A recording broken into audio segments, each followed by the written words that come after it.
Always trust. We ask the questions. What is needed in the world?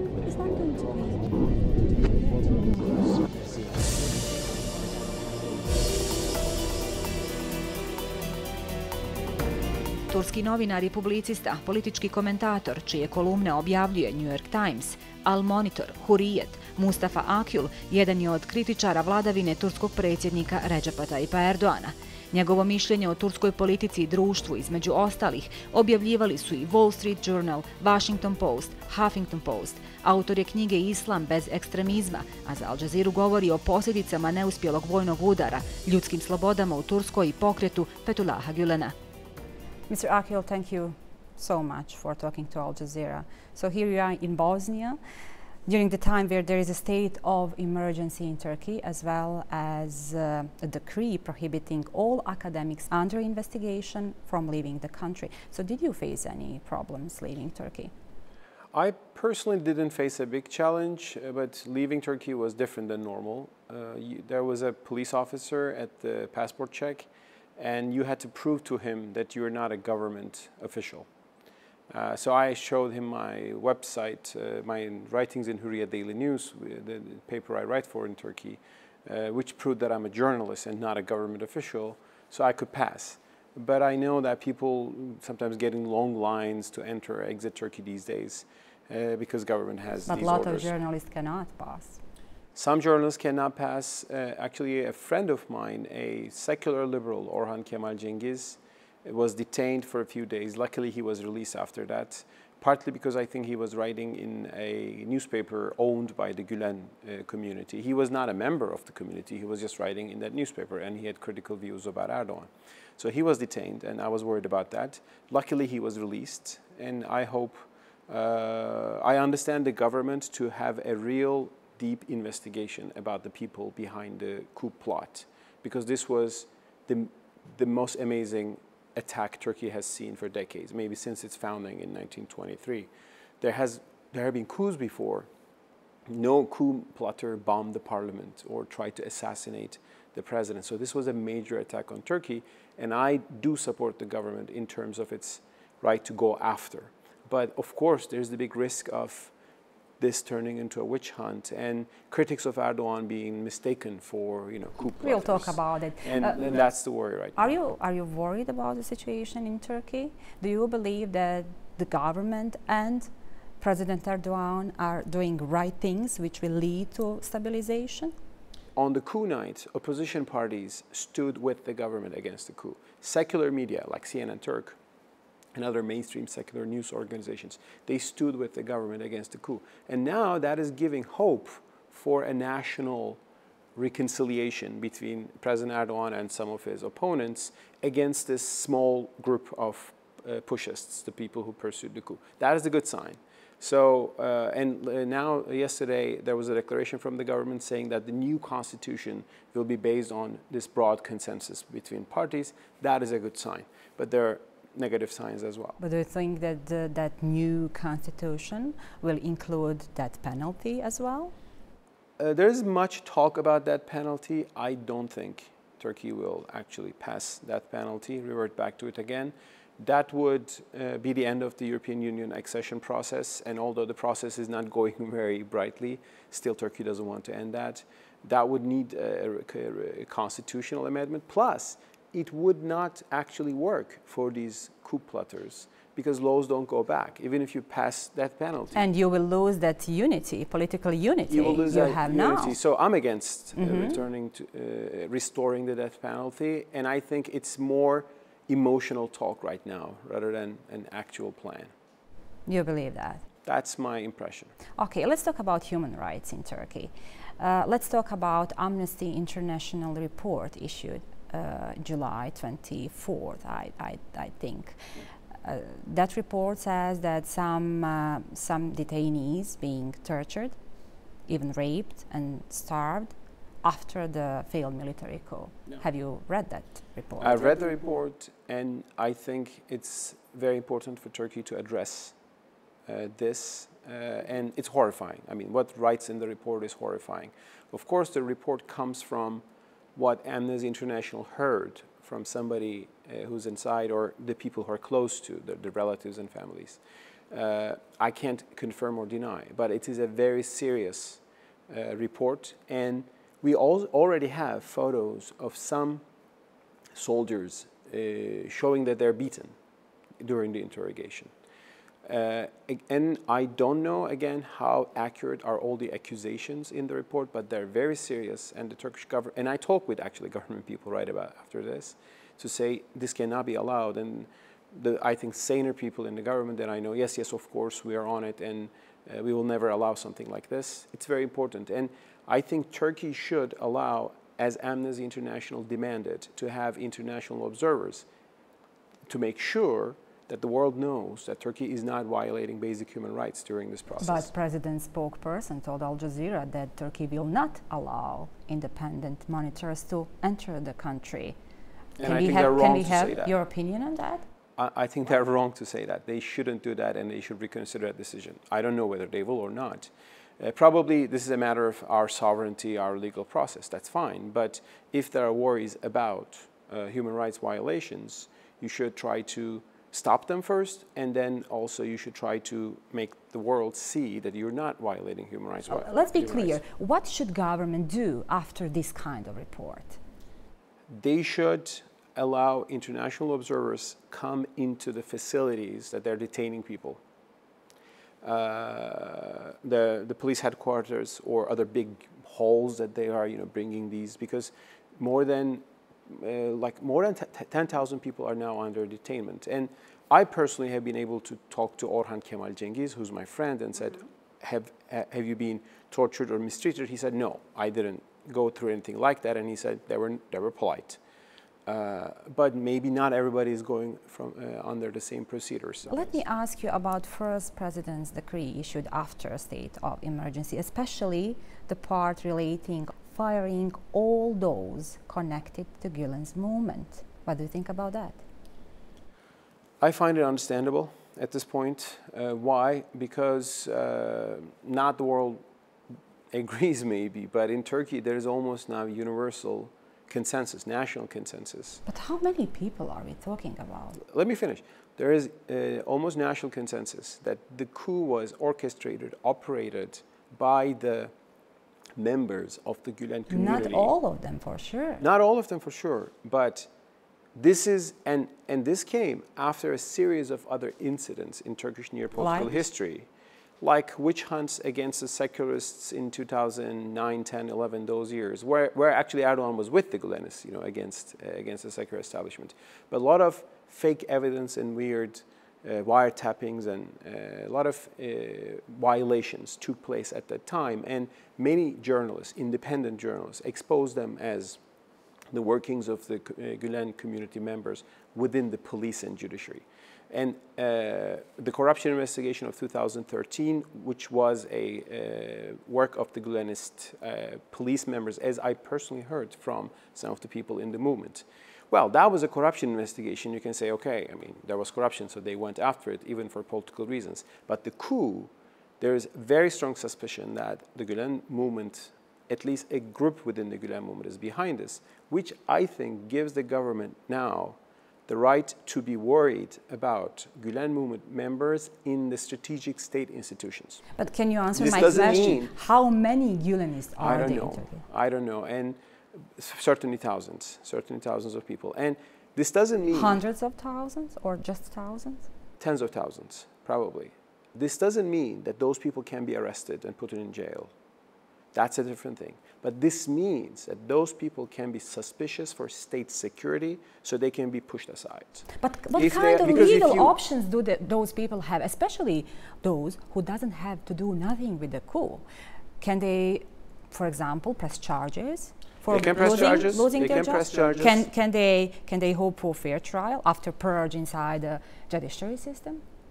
Well, the worry about a fair trial is there for Gülen himself, if he will be extradited to Turkey, and for the Gülenists and for other people, of course, because there is huge anger, ferocity in Turkey on the side of the government, on the people, and on the side of actually the state institutions as well, against these people. So there are big worries about fair trial.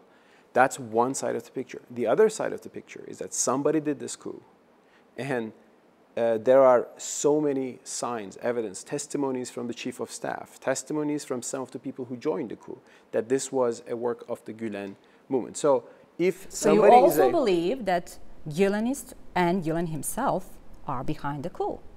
I'm not a prosecutor to say this, and this will come out in a court, but my impression as a political observer to your question is yes.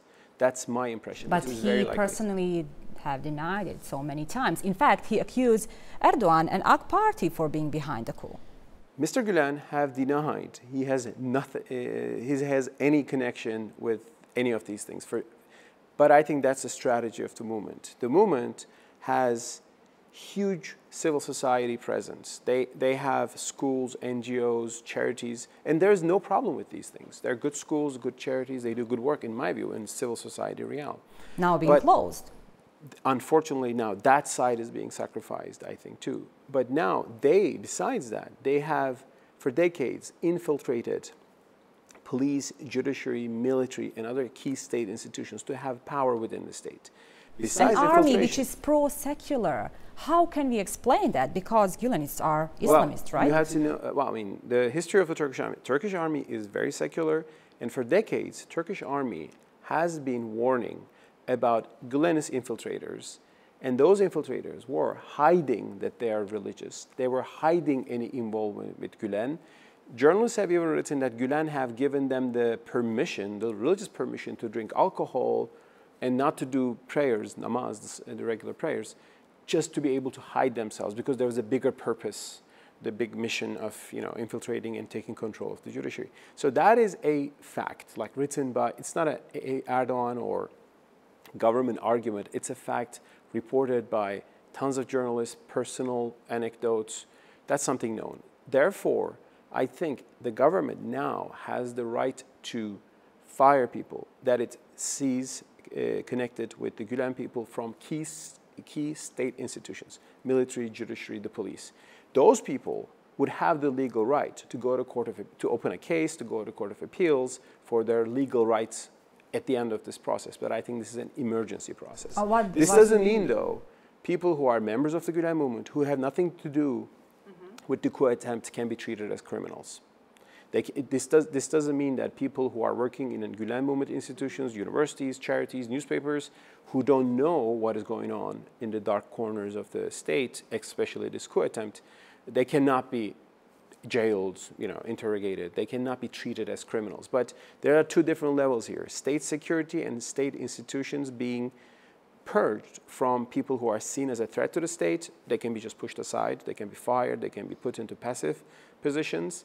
But to be able to prison somebody, to be able to prosecute somebody, you should be able to show that that person not just belonged to the Gülen movement, but also knew about the conspiracy. And maybe he was not a member of the Gülen movement, he still joined the conspiracy, because I think some officers were probably with the Gülen movement, others were Erdogan opponents who thought this is a good opportunity. So, I mean, there can be non-Gülen elements, of course. And what about these accusations that AK Party and Erdogan himself is behind the coup? I think those are ridiculous. And why is that so? Because why is that not possible? Why is that? First of all, for this to be possible, Erdogan should have convinced dozens and dozens of colonels to act as if there was a coup, and then to be in jail for the rest of their lives. So all these people would be puppets of Erdogan, who would go out and kill people, kill 200 people, and they would be interrogated, beaten, and then they would be, these people will be in jail for life, most probably. So how do you orchestrate anything like that? That's one thing. Secondly, Erdogan barely survived being killed by an assassination squadron. This has deeply affected Turkish economy. This has deeply affected Turkey's political stability. I think no government would do anything like that to itself. But some say deeply benefiting president at the moment. Well, it benefits President Erdogan in the sense that he has become more popular after the coup. But you couldn't know that in the first hours. Maybe he would be killed, he would be toppled, maybe he would be assassinated. The fact that it politically benefits him at this point is not a proof that he orchestrated this. I mean, as a Turkey observer, I find this charge ridiculous. And there are a lot of conspiracy theories in Turkey. I sometimes have criticized President Erdogan's and his supporters' conspiracy theories as fantasies. I see this as another fantasy as well. Well, Mr. Akyol, before the failed military coup, you were one of most vocal critics of President Erdogan. What changed? Indeed. Nothing changed. I just now see a bigger threat. Some say you are now afraid to criticize him, are you? No, all my criticisms towards President Erdogan are there. I have criticized him for not respecting freedom of the press. I've criticized him for using a strident and divisive language. I criticize him for using a reckless foreign policy and putting Turkey in trouble in the Middle East. Those are all valid.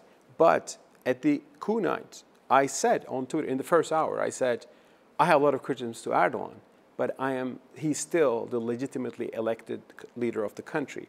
And a bloody coup that tries to topple Erdogan is illegitimate, and I'm with him against that. Is Turkey becoming a one-man party? Is AK Party becoming or already is a one-man party? AK Party has already become a one-man party in many ways. I mean, AK Party was a party created by a cadre. There were important people in the party, Abdullah Gül, Bülent Arınç. There were 4 founders. Erdogan was one of them, and then 40 founders. So, and Erdogan was one step forward, but he was not this ultimately, the great leader that everybody had to obey. It was not like that. It became like that gradually, and I'm still critical of that. Why? Why? There is something. Is that situation dangerous for Turkey? That is dangerous, and there is something with Turkish culture which makes it very open to these cult of personalities. In the secular realm, Atatürk, Turkey's founder, right, for which who I have great respect as founder, but I would be critical of many things in his era as well. He was kind of deified. I mean, you couldn't criticize Atatürk. Atatürk was this suprahuman reality, almost, for the secularists. Now AKP is creating an Atatürk-like image around Erdogan as well. I mean, that's in the political culture, that's in the personality of the leaders as well. If you look at the third party, the MHP, Nationalist Action Party, you see a cult of personality around Devlet Bahçeli, who's been there for decades, who's not very successful, who's losing elections, but still he's there and he's blaming his opponents for treason and so on and so forth. So I'm critical of that reality. I'm just saying that this is what it is, unfortunately. And this incident, the coup incident, is very likely to deepen the charisma, the power of President Erdogan, and that is, from a long-term perspective, that is another worry for Turkish politics. What kind of challenge Turkey will face because of it? Well, if in a country one person becomes the only legitimate leader and his critics become by definition, enemies of the nation, which was the propaganda we are seeing, Turkey will become very narrow and Turkey will not be an inclusive state. I think states, to be powerful, should be as inclusive as possible. They should just welcome different colors of society, ethnic groups, political views, religious sects. The more you are inclusive, the stronger you will be. The more your state is colored by just one man, one party, the more you will have frictions in society. And that's a universal rule, and I have been worried about the direction Turkey has been taking in that realm and in that regard, and I will be more critical, probably, I'm sure, about that. But at this particular moment, something happened to Turkey which is even a bigger threat to democracy than all of these things we're discussing. It was a bloody coup that killed 200 people, and if the coup succeeded, God forbid, I can imagine what Turkey would have become. And according to government, Gülen is behind it coup. Who is he? Who is Fetullaha Gulena? And why is he in self-imposed exile since 1999? Fetullaha Gulena is a retired mosque preacher. So he was a government official preaching in mosques. And in the 70s, though, besides his regular preaching, he started to build a religious community, a jamaat, around him. And in Turkey, there are different jamaats, there are different religious communities, and Gülen was just one of them. He was the leader of one of them. But his community became growingly more successful, more established, bigger than all others. And I think this was mainly because he had incredible charisma, His sermons make people cry. And also, I think people around him started to think that he is the awaited one, the Mahdi, the savior of the Islamic world that people have been awaiting for centuries. Or I've been personally told that by a close follower of Gülen, told that we think he's the Mahdi, or he's one name in the big Mahdi, mission. He's a part of that apocalyptic mission. So that's why people in the Gülen community think that they should obey him without any question. And I've personally seen that. I mean, when Gülen says something on any issue, that's it. There's no question, no criticism. They can only interpret what it means, but the Gülen movement members will fully obey with him. And again, I would not have any problem with any of this. If the Gülen movement, with this energy, with this devotion, with this religiosity, just created schools, NGOs, charities, dialogue institutions, that's all fine. I have been engaged in many Gülen institutions. I've spoken at their events about democracy, about Islam, about moderate values, in Islam, and these are all very good things. But unfortunately, that is only one side of the movement. The other side is that Gülen thought in the 70s that to be strong in Turkey, we have to be in the state. So we will tell our graduates, the people who join us, to become judges, to become police, to become soldiers. And this is a story that's been going on for decades and decades. And I think the more the group got power through this process, the more that power corrupted the group. Power corrupts, universal rule.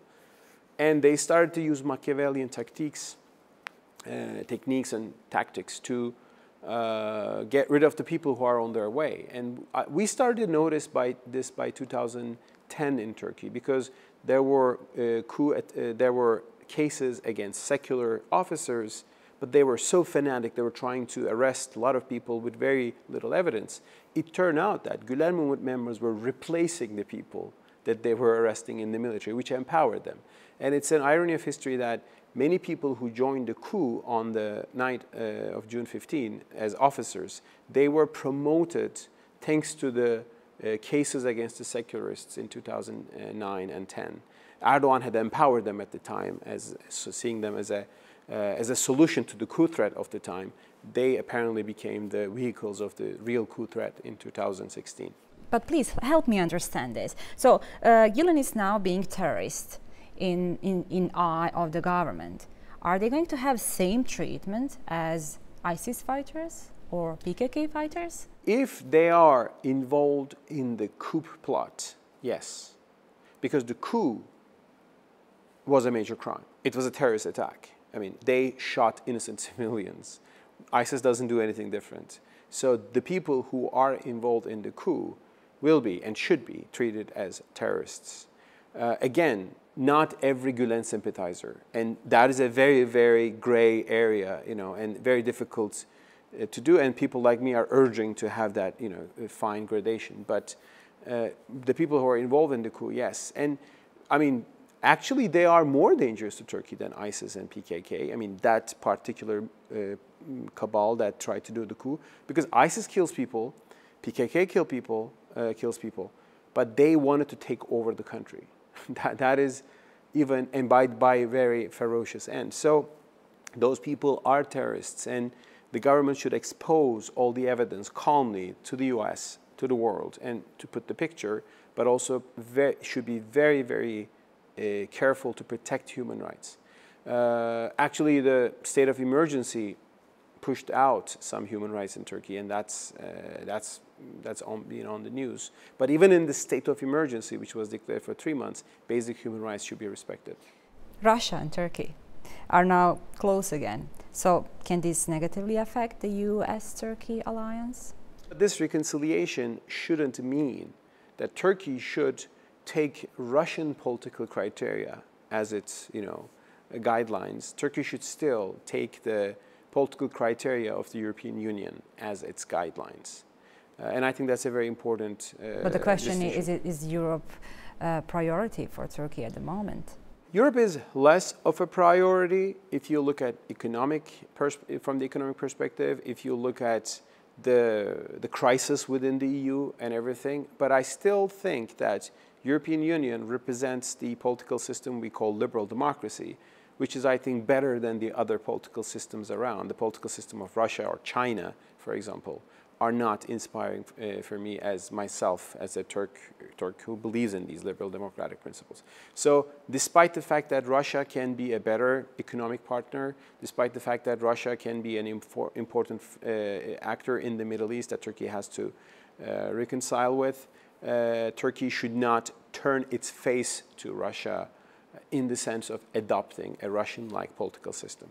My last question for you. What lies ahead for your country? Will the government keep, or if you like, respect the secular constitution of the Turkey?